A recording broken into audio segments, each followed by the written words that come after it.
రాత్రి నుంచి పడుకోలేదు నేను ఎన్టీఆర్ అభిమాని కాదు, మెగా ఫ్యాన్ అభిమాని. మెగా ఫ్యాన్ అభిమానిగా చెప్పిన సినిమా సూపర్ హిట్. సినిమాలో ట్విస్ట్ ఉంటుంది అని నేను రివీల్ చేయను. పీక్స్ లో ఉంది. బ్యాక్గ్రౌండ్ మ్యూజిక్ అయితే హైలైట్. నేను మెగా ఫ్యాన్ అభిమాని, బట్ మెగా ఫ్యాన్స్ ఎప్పుడు అందరూ ఆదరిస్తారు. So cinema super blockbuster highlight. సినిమాలో ట్విస్ట్ ఉంటుంది మెయిన్ పార్ట్, చాలా బిగ్ హైలైట్. అలాగే ప్రతి సీన్ లో బ్యాక్గ్రౌండ్ మ్యూజిక్ అనేది హైలైట్.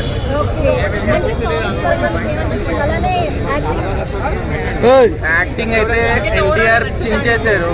జాహ్నవి కపూర్ కి ఇప్పటి వరకు బాలీవుడ్ లో చాలా నెగిటివ్, లైక్ ఆమె ఉంటే సినిమా ఫ్లాప్ అవుతుంది అన్నట్టు ఉంది.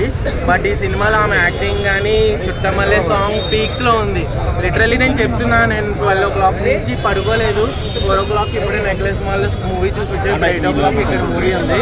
Still I'm able to stand అంటే సినిమా అంత పీక్స్ లో ఉంది. ఎక్కడ బోర్ అనేది కొట్టదు. లాగ్ అంటే ఇప్పుడు సినిమా అర్థమయ్యేలా చెప్పాలి. ఇప్పుడు మనకి దోశ ఆర్డర్ ఇచ్చి చట్నీ వేయకుండా దోశ తినేమంటే ఎలా ఉంటుంది. సో కొంచెం సినిమా అనేది ఎక్స్ప్లెయిన్ చేయాలి కాబట్టి కొంచెం స్టార్టింగ్ స్లో అనిపిస్తుంది. బట్ ఆ స్లో అనిపించిందంటే ప్రతి మూవీలో అది ఈ రోజుల్లో కామన్ గానే ఉంది.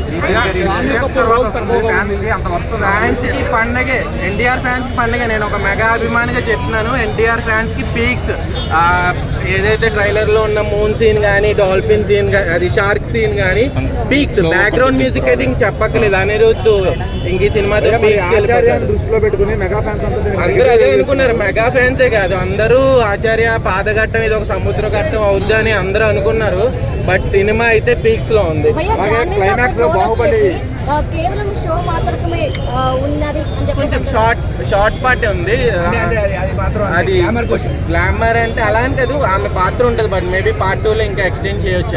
పార్ట్ 2 క్రియేట్ చేయడం కోసం బాహుబలి 1 లాగా క్లైమాక్స్ అలా ఎండ్ చేశారని చెప్తున్నారు. అదే పెద్ద ట్విస్ట్ ఉంది. నాకు అదే అర్థం కాలేదు. I don't want to reveal the scene.